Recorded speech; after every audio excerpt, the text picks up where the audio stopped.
Hello friends, मेरा नाम है डॉक्टर तौफीक पंजवानी और आज हम डिस्कस करेंगे टेनिस एल्बो के बारे में। तो जो लोग रिस्ट का काम ज़्यादा करते हैं, जिन लोगों में रिस्ट का काम ज़्यादा होता है, जैसे स्टूडेंट्स, हाउसवाइफ या कोई स्पोर्ट्समैन जिसके अंदर रिस्ट की कलाइयों का इस्तेमाल ज़्यादा होता है, तो उनको यहाँ पर एल्बो में बाहर की साइड पे पेन होता है, जिसे कहते हैं टेनिस एल्बो। ये बाहर की साइड पे जो दर्द होगा, उसे टेनिस एल्बो कहा जाता है। मेडिकल टर्म्स में मेडिकल लैंग्वेज में इसे लैटरल एपिकॉन्डाइलाइटिस कहा जाता है। तो ये होता क्यों है? तो सबसे पहले जो हमारे रिस्ट को मूव करने वाली, रिस्ट को कलाइयों को जो हिलाने वाले जो मसल्स होते हैं, जिसे एक्सटेंसर मसल्स कहते हैं, वो यहाँ पर आके अटैच होते हैं एल्बो में, बाहर की साइड पर।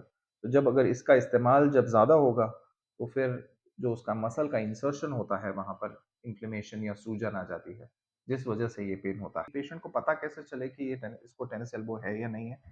तो सबसे पहले ये बहुत क्लिनिकल डायग्नोसिस होता है। अगर ये पोज़ीशन में, ये लोकेशन में पेन हो रहा है और कलाइयों के इस्तेमाल से अगर वो पेन बढ़ता है, तो उसका मतलब है कि इसे टेनिस एल्बो हो सकता है। साथ में जब रिस्ट एक्सटेंड करते हैं, रिस्ट एक्सटेंशन के टाइम पे अगर हमने उसे रिस्ट एक्सटेंड करने की कोशिश की और यहाँ पर अगर हमारा पेन बढ़ जाता है, तो इसका मतलब है कि ये टेनिस एल्बो है। नॉर्मली इसको डायग्नोज़ करने के लिए, इसको पता करने के लिए कोई एक्स-रे या एमआरआई की ज़रूरत नहीं पड़ती इनिशियली। लेकिन अगर फॉर एग्जांपल इसको इसका ट्रीटमेंट ना हो, अगर फॉर एग्जांपल दर्द कम ना हो, तो फिर एक्स-रे या एमआरआई की ज़रूरत पड़ सकती है। तो टेनिस एल्बो का ट्रीटमेंट कैसे होता है? उसको किस तरीके से ट्रीट करते हैं? तो 90 से 95% of the times tennis elbow का जो ट्रीटमेंट होता है वो कंजर्वेटिव होता है। यानी मेडिसिन्स, फिजियोथेरेपी और एक्टिविटी मॉडिफिकेशन से मोस्ट ऑफ द टाइम्स ये तकलीफ है या ये जो दर्द है, वो रिज़ॉल्व हो जाता है। तो सबसे पहली चीज़ रेस्ट और एक्टिविटी मॉडिफ़िकेशन होती है। यानी अगर हम कलाइयों का ज़्यादा इस्तेमाल कर रहे हैं, तो हम पेशेंट को एडवाइस करते हैं कि कलाइयों का काम एटलीस्ट कुछ हफ्तों के लिए, 2 से 3 हफ्ते के लिए कम कर दें या एकदम मिनिमाइज़ कर दें और अपनी जो एक्टिविटीज़ हैं उसको मॉडिफ़ाई करें। यानी जिस काम में कलाइयों का ज़्यादा इस्तेमाल होता है, वो काम को अवॉइड करें। जैसे हाउसवाइफ्स होती है जिन्हें कपड़ा निचोड़ना होता है या फिर आटा गूँथना होता है, तो हम लोग एडवाइस करते हैं कि कुछ टाइम के लिए, एटलीस्ट कुछ हफ्तों के लिए उस काम को अवॉइड किया जाए। जो स्टूडेंट्स होते हैं जिन्हें लिखना ज़्यादा होता है या कलाइयों का काम ज़्यादा होता है, तो उनको भी रिस्ट्रिक्ट किया जाता है कि अपनी एक्टिविटीज़ को कुछ टाइम के लिए मॉडिफ़ाई कर लें। तो ये पहला स्टेप हुआ। दूसरा स्टेप होता है मेडिकेशंस, जिसके अंदर एंटी इन्फ्लेमेटरी मेडिकेशंस दी जाती है और दवाइयाँ दी जाती है ताकि यहाँ का जो इन्फ्लेमेशन है, यहाँ का जो सूजन है, वो कम हो जाए। तीसरी चीज़ जो हम लोग एडवाइस करते हैं वो है आइस पैक्स। तो रेगुलर आइस पैक्स दिन में 3 से 4 बार, अगर फॉर एग्ज़ाम्पल पेन ज़्यादा है किसी, तो 3 से 4 बार बिटवीन 5 एंड 7 मिनट्स यहाँ पर आइस पैक्स करना है, ताकि यहाँ का जो लोकल इन्फ्लेमेशन है, वो कम हो जाए, वो रिड्यूस हो जाए। और चौथी चीज़ जो हम लोग एडवाइस करते हैं वो है टेनिस एल्बो ब्रेस।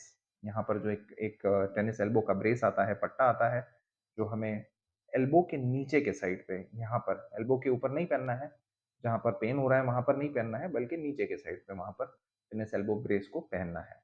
तो ये 4 चीज़ें कंज़र्वेटिवली आप कर सकते हैं, जिससे most of the times pain resolve हो जाता है, तकलीफ़ कम हो जाती है और आप अपनी नॉर्मल एक्टिविटीज़ को रिज़्यूम कर सकते हैं।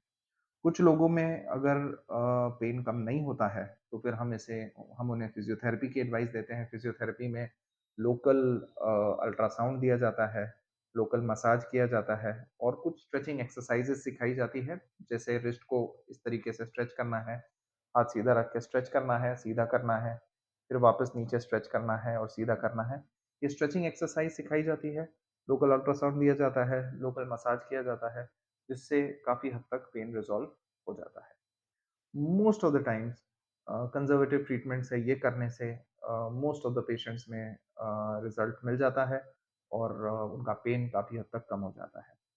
बाय चांस अगर किसी पेशेंट को ये सारे चीज़ करने के बाद भी पेन रिलीफ़ ना हो या फिर टेनिस एल्बो का तकलीफ़ बहुत ज़्यादा टाइम से है जिसमें रिलीफ़ नहीं मिल रहा है, तो उसकी उस कंडीशन में हम लोग इंजेक्शंस एडवाइस करते हैं। तो ये जो रीजन है जहाँ पर यहाँ पर एक्सटेंसर मसल का इंसर्शन होता है, जहाँ पर पेन बहुत ज़्यादा है, वहाँ पर उसके इंसर्शन पे हम लोग इंजेक्ट करते हैं। इंजेक्शंस 2 टाइप के होते हैं।